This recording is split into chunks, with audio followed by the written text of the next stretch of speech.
Struggling to stick to a hobby? You're not the only one. ADHDers are notorious for hobby hopping. Find out why and what to do about it right now.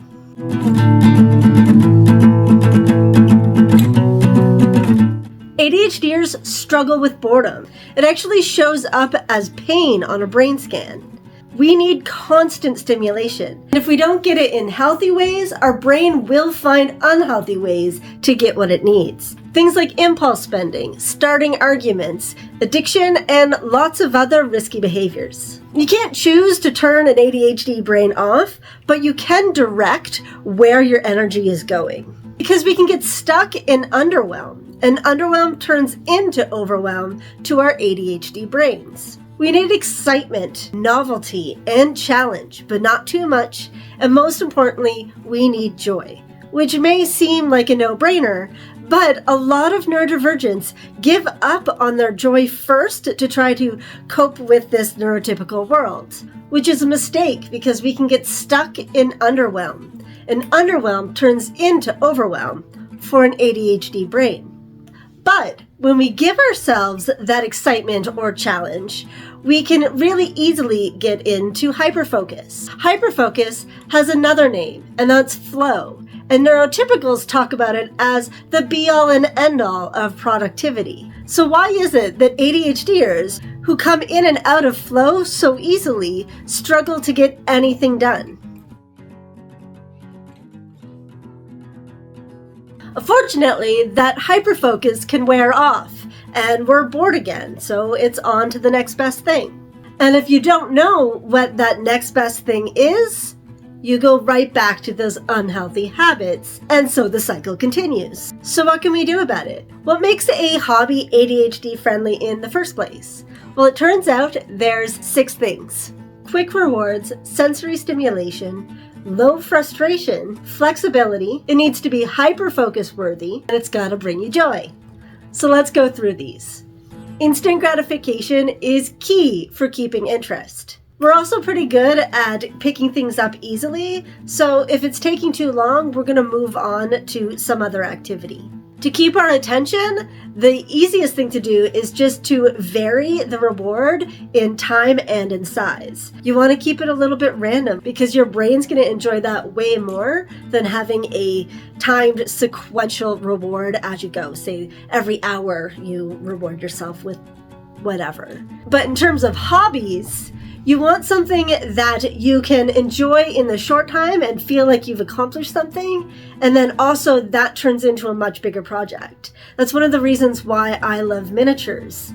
When I'm building a piece, so the washer is one project. When it's done, I get to celebrate the fact that I've done something, and then I move on to the sink. And eventually I have the whole room, but as I go, I get a sense of accomplishment when I'm just literally creating the elements that are going to go in a room that doesn't exist yet.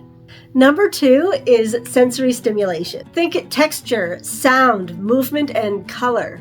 This engages the brain, especially when these senses are working together to create an entire sensory experience. So a movie is a perfect example of this. If it has an amazing score, you're listening to the music of it as much as you're watching what's happening, and it plays with each other. It's not a completely separate thing. It matches the tone and the energy of the scene that it's playing against.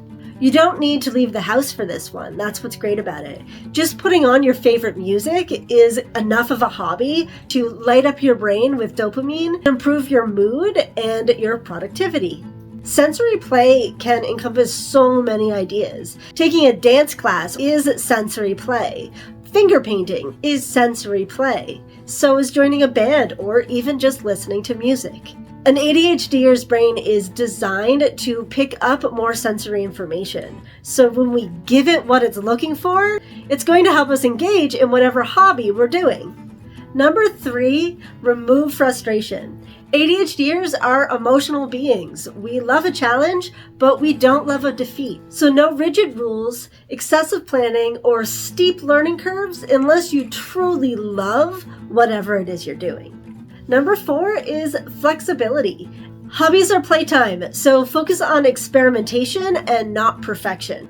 Don't worry about the results. You're just trying to figure out what is and isn't possible, and keeping it loose and fun is going to help you learn a lot more about whatever it is you're doing than trying to follow along a step-by-step process. A good hobby is one that you can pick up and put down with very little effort. If you need to remember complicated steps just to get yourself back into it, you may forget where you are, and that's going to throw you off. It's sort of like when we read a book and we have a bookmark, and that's great. It tells us what page we're on, but then when we go back to it, we actually need to go back a few pages and read them over again just to refamiliarize ourselves with that story. You may need to do the same thing with your hobbies. Number 5 is that it needs to be hyper-focus worthy. ADHDers love to go deep, so whatever subject it is, it needs to have enough depth to allow us to dive in. Even if we give up the hobby or hyperfocus long before we get to the bottom of it, we need to know that we could keep learning about it if we wanted to. This is really helpful for those ADHDers that tend to circle back to old hyperfocuses. It's always nice to know that you still have lots more to learn. We want to know everything about our favorite subjects, so having an endless well is really going to make us want to stick with that hobby.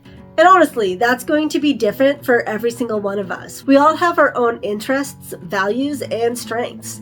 And it's that combination that we really need to start focusing on individually. Which leads us to number 6. It needs to bring us joy. I can't reiterate this one enough. We need to be in positive emotion to get our brains functioning properly. So whatever we're doing, it needs to bring us joy. This is important to remember too when hobbies stop feeling fun. Don't feel shame or guilt for giving up on a hobby, even if you've spent a bunch of money on all the supplies or whatever. Don't feel like you've wasted your time or money. You can always sell off the supplies that you still have left over to someone else, probably who also has ADHD and just wants to try it. It's a win-win situation. And you can just move on to the next thing that is sparking interest in your brain, guilt-free and just ready to keep having fun. Bonus points if you start an ADHD hobby swap with your friends. A hobby can come in many forms. So find hobbies that really speak to you and not just cross your mind.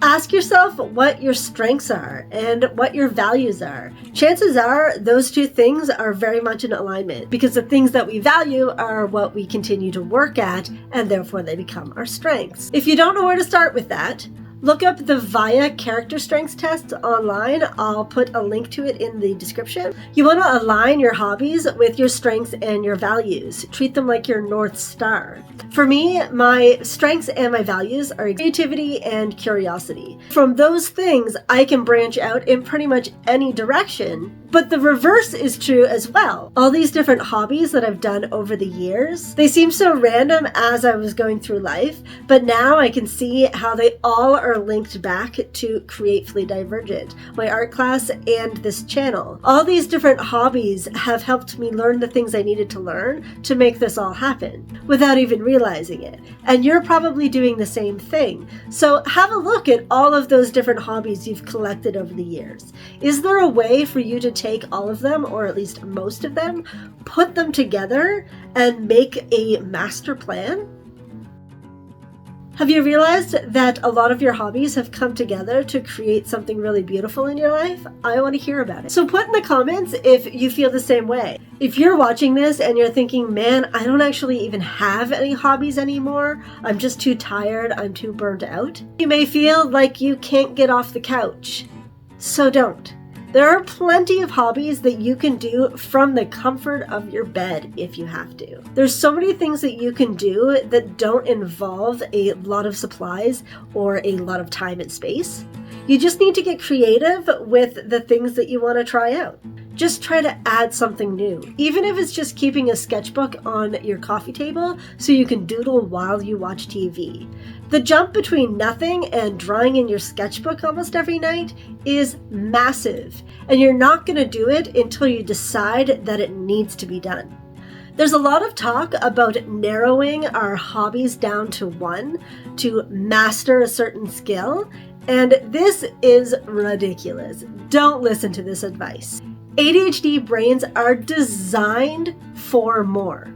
The word divergent doesn't even mean different. It means to radiate out from one point in all directions. That's why we come up with so many ideas and so many interests. We are seekers and explorers, and we should never work against that. Your long list of hobbies makes you interesting and skilled in so many ways. You are a master of your own design, and you don't need to follow anybody's lead. Remember, your hobbies need to be in alignment with your strengths and your values. Use these to guide you towards whatever fulfills you. After all, that's what a hobby is all about. Thanks for watching. If you enjoyed this video, check out my episode on the importance of play. And if you wanted to learn more about me, check out my story. Don't forget to subscribe, like, and share this video with your neurodivergent friends. See you next week. Bye. It's good as much to...